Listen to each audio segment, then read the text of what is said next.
You're listening to the Comic Crusaders podcast. I am your host, Al Mega, CEO of Comic Crusaders and Undercover Capes. In this show, I'm sitting down with creators from all walks of life to talk about inspiration, process, the lessons they've learned, and a whole lot more.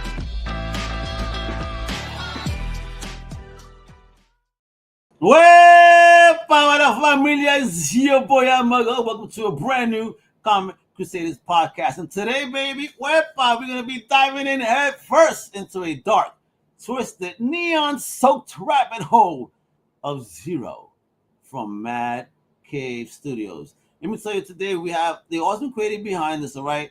My man took a dream, he took a sketch, and he flipped it into a full-blown universe where malls ain't just for shopping, baby. I mean, they're for survival. You feel me? We're talking false comforts, apocalyptic conspiracies, and a hero trapped in a reality that is scarier than Black Friday at Walmart. You hear me? So let's welcome the mastermind of madness, the one and only big boss that is an actor, a producer, and a comic book writer, the one, the only Vaho. What about you doing, homie? I'm good. How are you? I'm doing fantastic. And did I pronounce that right? Is it Vaho, Vaho? How you like it? Vaho. Yeah, you got it. Vaho. That's right. You dropping in the Zero, correct? Yes. October 7th. Very, very excited. Me and my illustrator, Felipe Flores. Please give him a follow at Felipe Flores Comics. We've been working on this for years. We wrote it as a TV show first, and now it's finally coming out as a graphic novel, and we hope to make it into an animated series. Oh, you got a roadmap layout for this one, Papa. Everything, I can't wait. Everything, yeah, it's all ready to go. Yeah, we got seasons and everything, yeah. Oh shit! He said, "See, folks, get ready to dive into your next pull list must at your local comic shop." All right. But before we get into that, we gotta learn a little bit about you, Vaho, or as they call you on Instagram, Vahari. Yeah. Well, about me is I started in acting. I was a theater actor for a number of years. Even before that, wait a minute. No, we gotta reel it back even more than that. Way back. Where you originally from, and the most important question of your life: what's the first thing in all of fandom that you ever found and fell in love with? Oh, yeah, that's a good one. Well, where I'm originally from is I was born in the Republic of Georgia, in Tbilisi, in the capital. But when I was one, I moved to Australia, and I moved around. I also lived in Canada, and I've lived in the U.S. now for about 12 years. All right. Awesome. The first thing that got me into comic fandom, man, my first TV show that I ever watched, and my mom will attest to this, is Teenage Mutant Ninja Turtles back in 1990. I think I was like probably one, and that would be the first. That was absolutely the first thing that I ever watched. But the thing that definitely inspired me, the show that inspired me the most to want to write a comic book one day, was definitely Batman the Animated Series from 93, 94. That was baby. Yeah, and that was the first time I'd seen, and I think there was a wave of animated series like that back in the 90s, where things were a little darker and a little more gritty and not so tongue-in-cheek. And I felt like those were some of the best animated series that I've seen in the comic verse of all time. So yeah. You know what? I agree there, but I also was a huge fan of Batman Brave and the Bold. Oh yeah, absolutely. I love that series, man. I mean, for me, it's a heavy contender with the Timbers, just because of really the outrageous characters they showed up in the show, because Brave and the Bold team up, right? Yeah, totally. So, I mean, I love that show, but I mean, I agree with you there. Now, was there a single moment in your life there, in that young life, that you knew that maybe storytelling and maybe something along those lines was going to be part of your future?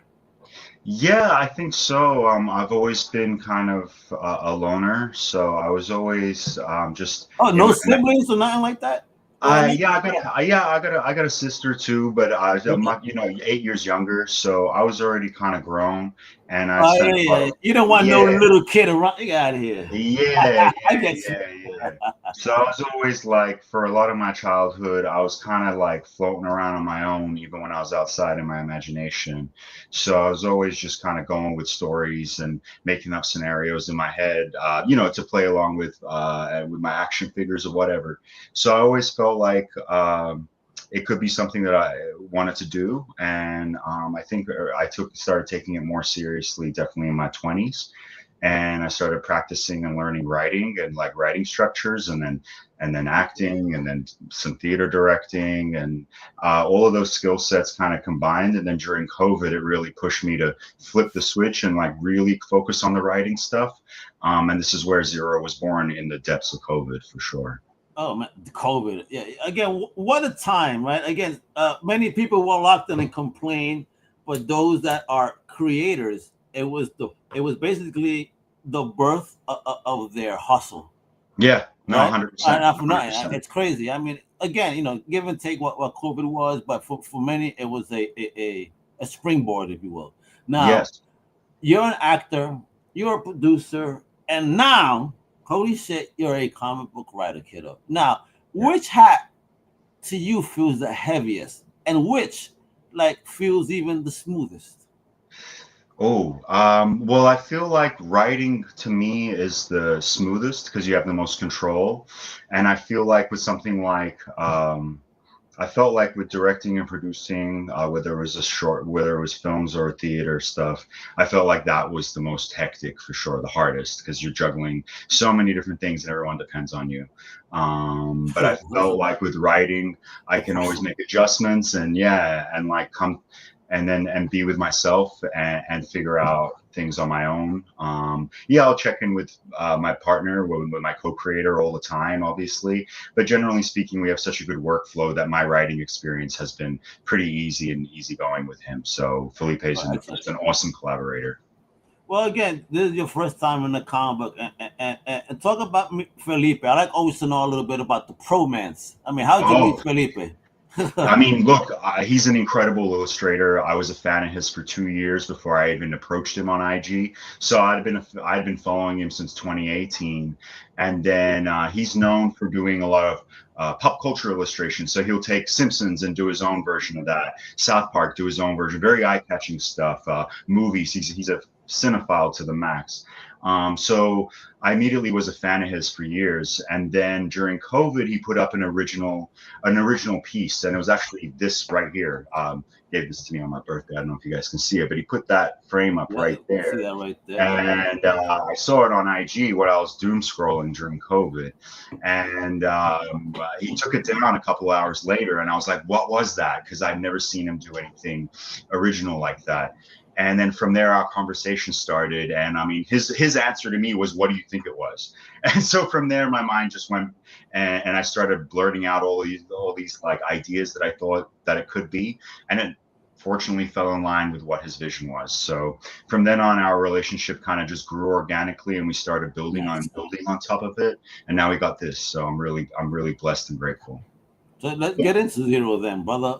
Where did the idea come from? Because the mall where life is the Yeah. merchandise in that press release from DHPRB. Shout out to Mel. Talk about that, because that shit sounds wild, bro.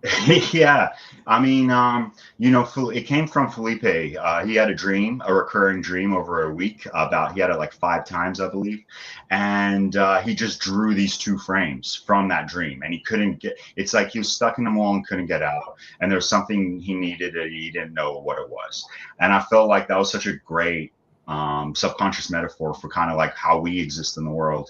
And so from there, I decided to just like expound on it, and then be like, what if this mall is a place that serves as a metaphor for all of us, and then making it a reality in the Zero verse, making it a place where people are stuck. They're stuck in the present, right? Buying themselves little treats, buying themselves things, and then ignoring like what the actual structure is. What is this place that they live in? And Zero, our main hero, is the guy that kind of starts waking up to that and understanding that. So it definitely has a lot of Matrix undertones, but we try to incorporate a lot of different kind of anime style storylines.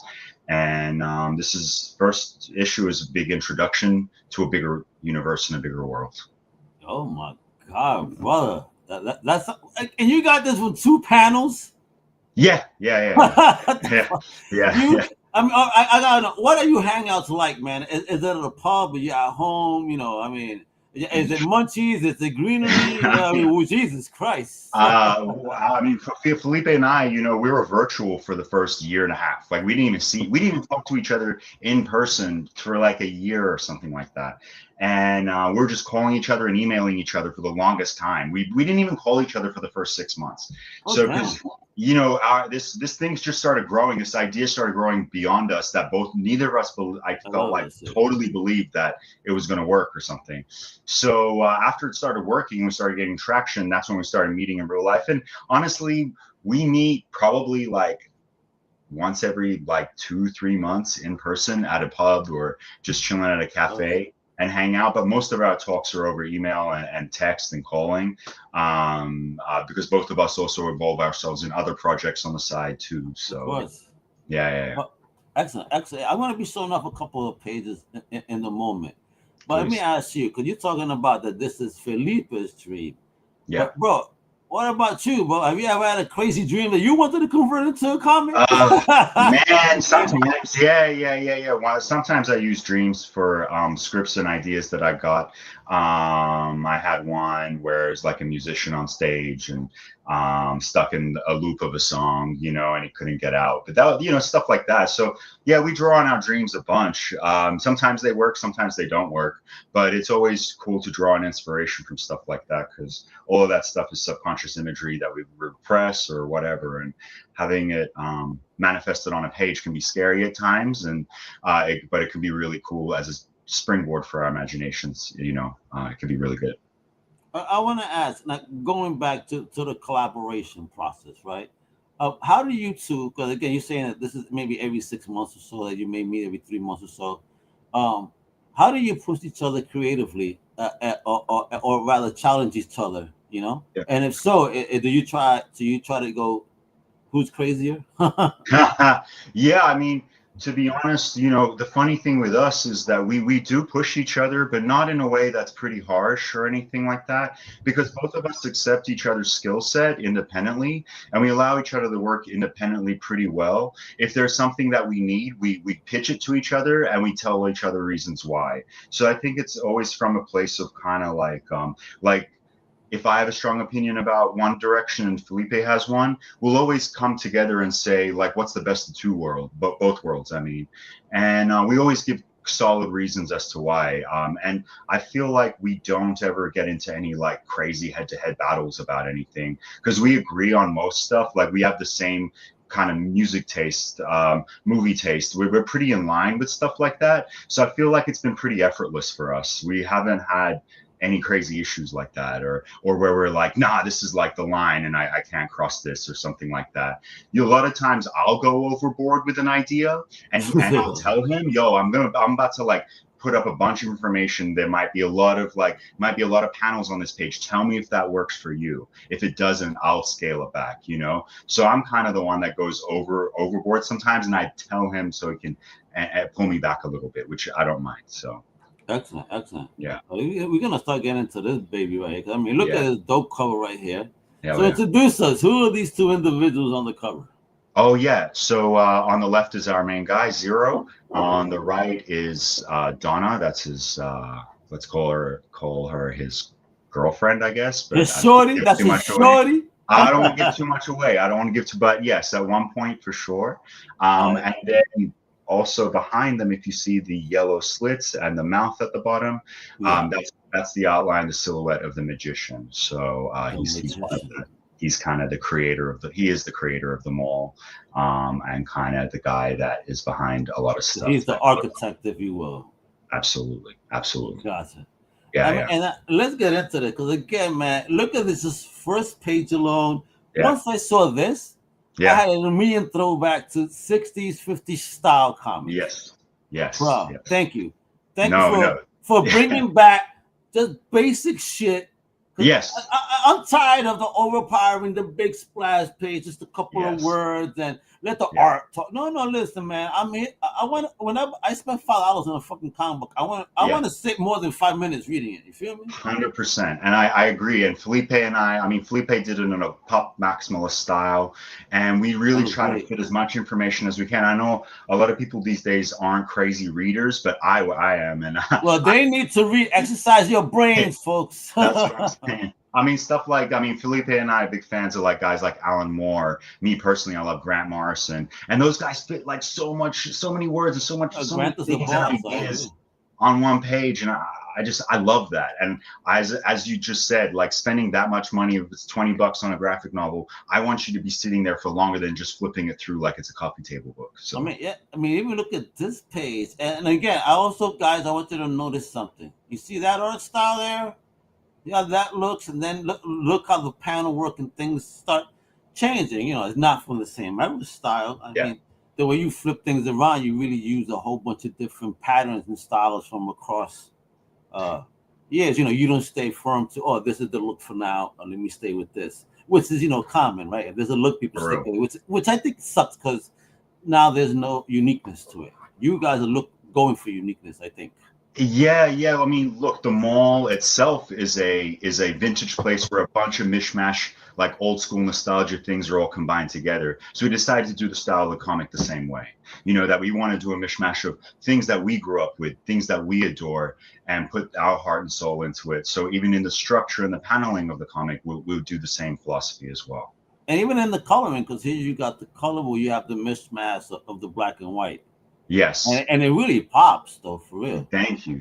I mean, Felipe's idea with the aesthetic was that we do the color in the present and the black and white for the past. Kind of like what Christopher Nolan does with Memento. So, it's a common technique. But that's something that we kind of wanted to mark into. I just want to show off this page. Let me take that. Yeah. Look at this is a fucking killer ass page. I know. Bro. Yeah. Thank you. How was it when you received this? Because just looking at this, I'm like, wow. Blown away, man. I mean, we're going into a marketing campaign, a street-paced marketing campaign, and one of the top pages I wanted to use out of the two is this versus the cover. We would do the cover or this one. I love this one so much. If I were to see this on a street somewhere, it's just If we just use the guy, no panel, just him, and put him on a T-shirt. And then put your logo not on the front, but on the sleeve or across the back on the neck. You got something special there, style-wise. Trust me. No, thank you, man. That would actually be really cool. Right? I like that. A lot. I just like how he looks. And it's like there's so much being said, right? Like, I mean, I think we've all been there with how he even is showing himself there. There's so much emotion in this page. Thank you. Yes. I mean, originally conceived, we had it as a montage for the TV show of him just going through his memories and walking past things in the mall and seeing his own memories of him and his girl in those spaces, in the pet shop, in the clothing store, in the record store, playing Nerf guns together, watching movies together. So all that stuff, we wanted him as he's trudging through the mall kind of aimlessly to see his past pop up. And I think Felipe just really got the aesthetic down of what it feels like to walk through a memory right there. Yeah, man. Felipe, bro, did you got kind of deal with your own broken heart here? You go on, bro. If you watch another no, bro. I mean, I think you hit that shit at the ballpark right there. And look, yet another beautiful page. And again, look at the stylization here, coloring, and even artwork differentiation. If you see, right? Yes. No, absolutely. Everything's kind of like, especially when he's consuming or looking at stuff, we wanted things to be kind of like almost distant and hazy with a lot of things. So especially when he's watching a movie, I think that's our homage to Pretty in Pink right there. But when he's watching an old movie in the theater, right, he's kind of cold from it, distant from it, and alone. So. That's kind of what we wanted to convey, and I think it does it really well. Well, let me tell you, man, that the Endless Mall as a setting is absolute genius. But to you, what makes mall so creepy yet perfect for a dystopia? Well, I mean, I think Felipe and I grew up in them, so we were part of the generation that we spent a lot of time in them, right? Yeah. You would go and hang out with your friends, even when you didn't have friends to go hang out with. You still went for some reason to look at stuff that you might want to buy or Pick could up buy. some clothes, look at some shorties after work, See when you video just got games. paid, like, hey. 100%, or get something to eat, right? It was kind of like a center for us where everything converged, and it felt like that would be a good place That to was just social media before social media, like in life media, baby. exactly. And I feel like that's kind of like one of the last living ways of describing exactly how we still function like that, just online. You know what I mean? You'd And be surprised though, my brother. I don't know if you've been going out to malls lately, but I'm starting to see a little resurgence of kids stepping out, and I'm like, last couple of times I've gone to local ones, I'm like, I'm pleasantly surprised to see your kids are here, young. Yeah, they're fucking around with their cameras, but at least they're outside. for real. No, I I mean, see it. I see it. I go to the gallerias here, and there's still a lot of people at malls in big cities, I reckon. But are they as big as like what they used to be, or is I oh, kind of like definitely not. Yeah. nah, and like as colorful as inviting? I don't know. I don't know. Like maybe I'm just older now. So back in the day, as a kid, I just felt like there was a lot of events that I would go to in a mall, even as a child. Man, I remember even seeing a live like Batman like show, like You're with not Batman lying, Robin bro. coming out for kids, you know what I mean? Yeah. At the mall, like for free. So stuff Good like that, times, I just bro. don't see that kind of aspect as much anymore. So the So there magic. you go. That's another idea for you. Go host a live zero action, half hour at a local mall. Yes, yeah, that would be the dream. Just giving out comic books and promoting. We have some stuff. I have some stuff planned that definitely want to do, especially through guerrilla marketing, IRL marketing. Social media marketing is great, but I feel like everyone just scrolls past you sometimes. So having stuff in life gets people this perception as well of like, man, this is like real. This is really Yeah, real. bro. So anyway, That, yeah. that's what people want, man. But I'm thinking, man, the book blends, manga, pop art, video games, Bronze Age, man, and again, going with this maximum stuff, it's just beautiful.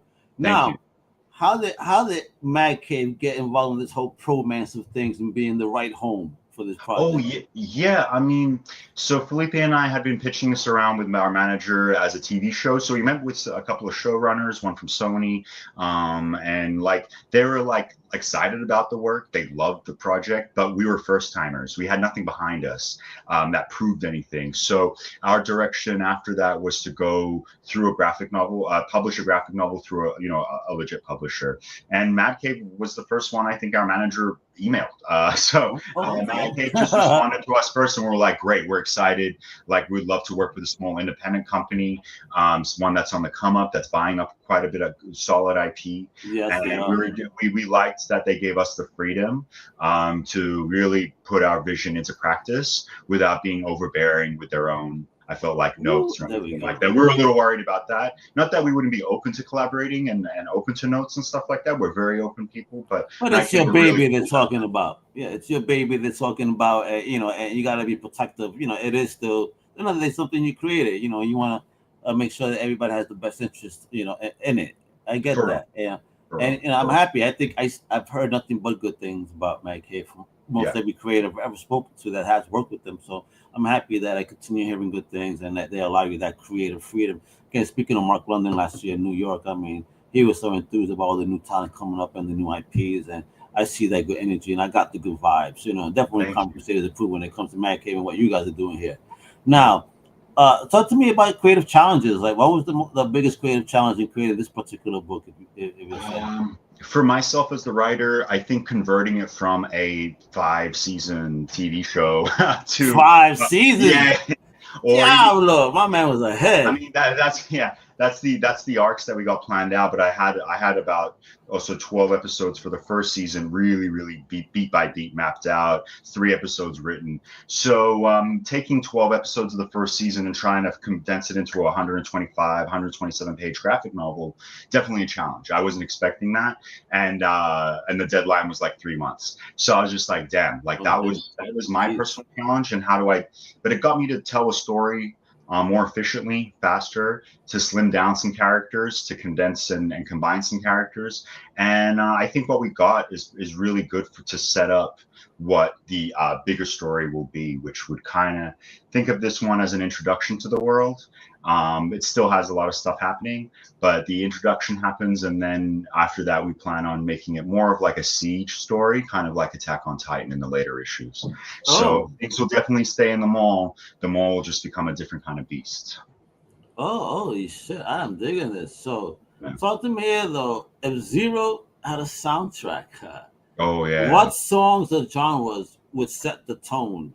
For real. When I pick up this book, what should I be listening to? Yeah, I mean, Felipe comes from a punk background, so he wants to incorporate a lot of punk music into it, which I'm down with as well. I think it goes with our kind of like anti-establishment kind of message or whatever you want to call it. Yeah, baby, let's go. But also, I love, also on my side, me personally, I love stuff like that's minimalist ambient stuff, that especially in memory scenes, in scenes that breathe.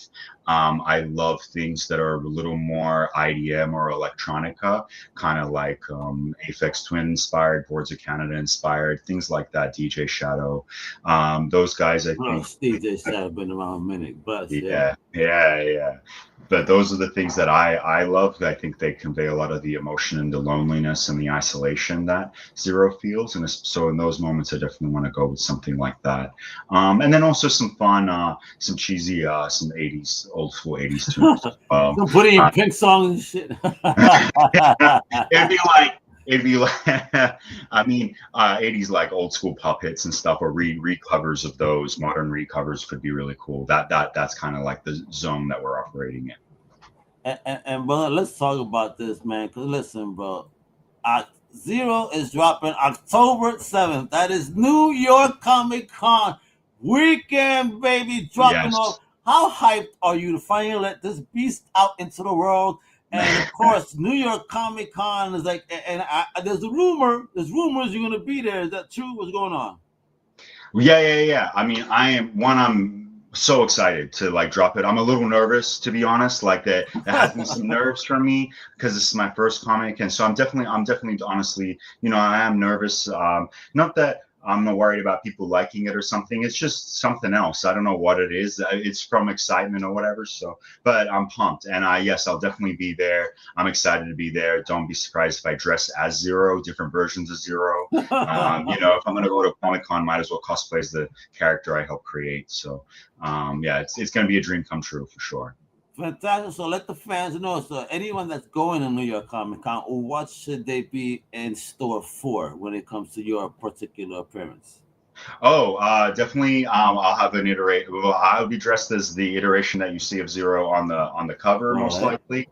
And then there's another iteration where he's kind of like all dressed in white in a big white jumpsuit. I'm trying to get one right now, but that's a really cool one too. So I'll get that going as well as part of one of Felipe's concept animations. Excellent. And you'll be at the Mad Cave booth, right? Yes, I will. Yes. Excellent. Do you know the new booth number by chance? You know what? I haven't received that just yet. Okay, but we should know pretty soon. But I'm sorry, I don't know that off the top of my head. And any panel plans? Or are you just going to be?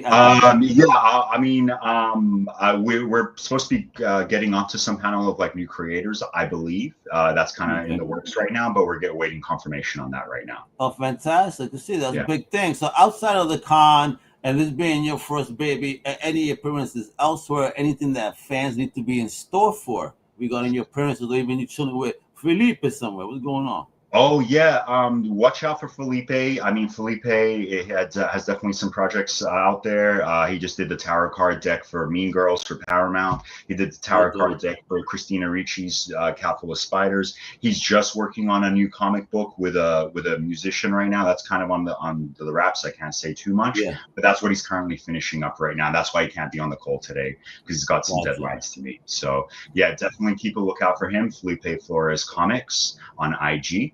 And should be cool. Oh, I can't wait, man. And folks, you heard it here first. Well, you gotta follow Vaho. You heard him. My man got stuff going on. New York Comic Con is right around the corner. He's gonna be at Mad Cave. He's gonna be cosplaying. He's gonna have copies of his book. You're gonna get signatures. You can see him at the panel, hopefully. You know what I mean? Yes. I know New York Comic Con is that shit is they like to answer you last minute. Yeah. You know, Yeah. so you know Yeah, that's what I'm dealing with right now in between Yeah. podcasts, answering emails. Like now you answer Same. me. Yeah, Oh I man, feel you. my calendar, man, my calendar's gonna get smacked. But Yeah. I'm trying to make things work. But folks, this is the most important thing. October 7th is when the book drops. So you're up in the East Coast, or you're going to New York Comic Con. Please get your copy. Make sure you visit that booth. Hopefully, the booth will have some copies. If they're not sold out, it's about to be one of the hottest drops. All right. So right there, October 7th, Zero from Mad Cave Studios. Big shout out to Mel again from the HPR. If you're a comic book writer out there that needs some help with your publishing needs, go to check out Don't High PR, dhpr.com. That's right, baby.